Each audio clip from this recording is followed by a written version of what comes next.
เมียวหลวงปู่กลับมาแล้วปู่เข้ามาในบ้านแล้วเดี๋ยวได้กินอาหารเช้ากันได้กินอาหารเช้ากันน้องหลวงปู่จัดอาหารไว้ตรงนี้ลูกมาเดี๋ยวกินอาหารกันแล้วจุ๊บจับเดี๋ยวปู่ก็ต้องขออนุญาตไม่ถ่ายเยอะเพราะว่าเด็กกินไม่ทานให้ไม่ให้อาหารเด็กไม่ทานเด็กเล็กๆอยู่ในนี้เราจะเอาไงไม่ได้กินเลยข้างนอกกินกันแล้วเนาะพี่ข้างนอกกินแล้วเนาะปู่ให้น้องเล็กข้างในกินบ้างนั่นเลยแล้วก็บ้านทางนู้นก็อยู่สนามนู้นนะไม่เข้ามากินนี่กันพี่ดอกไม้ทั้งหลายดอกไม้ทั้งสี่นะน้องเล็กเดี๋ยวกินพวกที่เราข้างในปู่จะให้เนาะครับ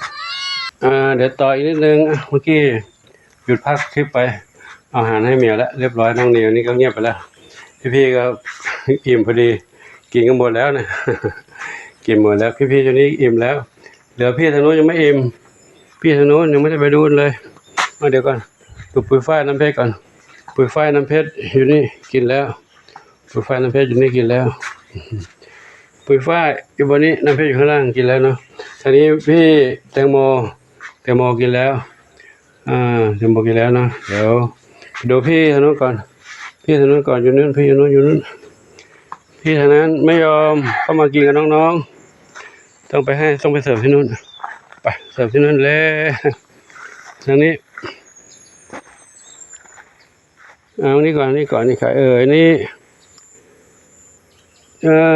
วัญจิตนี่วิ่งออกมาแล้วกินแล้วน้องเล็กมาทางนี้พี่สองพี่นี่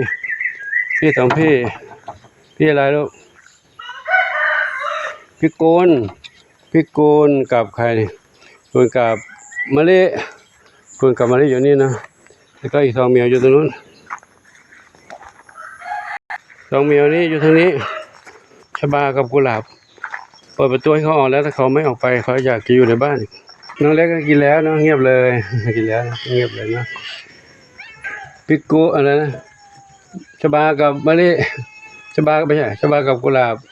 อยากอยู่ในบ้านอยู่ก็ให้อยู่ในบ้านนะเพราะเขาเมื่อคืนเขาเข้ามานอนในบ้านเพราะข้างนอกเขามีที่นอนก็นอนในบ้านกันเหมียวนี้ก็นอนในบ้านแต่ตอนให้อาหารนี่ต้องปิดประตูไว้เดี๋ยวเด็กๆขึ้นไปแย่งเขาก็กวนเขาก็จะแกล้งเหมียวเด็ก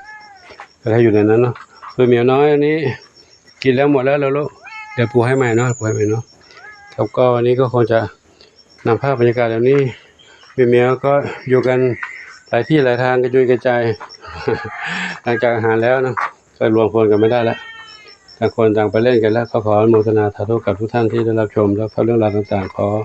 อวยพรทุกท่านพบความสุขความเจริญความสุขกายสุขใจปรารถนาที่ใดก็ได้ทั้งความมุ่งมั่นปรารถนาทั่วกันทุกคนทุกท่านเถิดเดี๋ยวขอแจ้งอีกนิดนึงแม่เหมียวที่ว่าคลอดลูกตอนนี้ได้มาแล้วเนาะได้มาแล้วเมื่อเช้านี่บอกวิทบาทแล้วก็ดีโยมเขาบอกว่าจับไว้ได้แล้วอยู่ในกรงปู่ก็เรียกออกมาก็เลยไม่ได้ถ่ายคลิปเพราะเขายังตื่นเต้นอยู่กลัวว่าเขาจะหลุดออกไปแล้วก็ถ้าหลุดออกไปแล้วจะจับไม่ได้กลัวลูกเขาลำบากนะก็เลยพาเข้ามาเข้ากรงก่อนรีบเวลาจำกัดด้วยแล้วก็รีบด้วยนะกลัวเขาจะออกไปตอนนี้ก็เข้าอยู่ในวัดเรียบร้อยแล้วเดี๋ยวไปถ่ายให้ดูเนาะตอนนี้ดูเรื่องเรียนดีก่อนนะเพราะเขายังตื่นเต้นอยู่แล้วก็ไม่ยอมอะไรนะแม่เขานะแต่โดยพ่อแม่ลูกเขาไม่รู้เรื่องลูกเขาเล็กอยู่เดี๋ยวเข้าไปดูนะเข้าที่ตามชมนะครับสำหรับคลิปนี้ขอยุติไว้ที่นี้นะขอโมทนาสาธุอายุวันโนสุขังพระลัง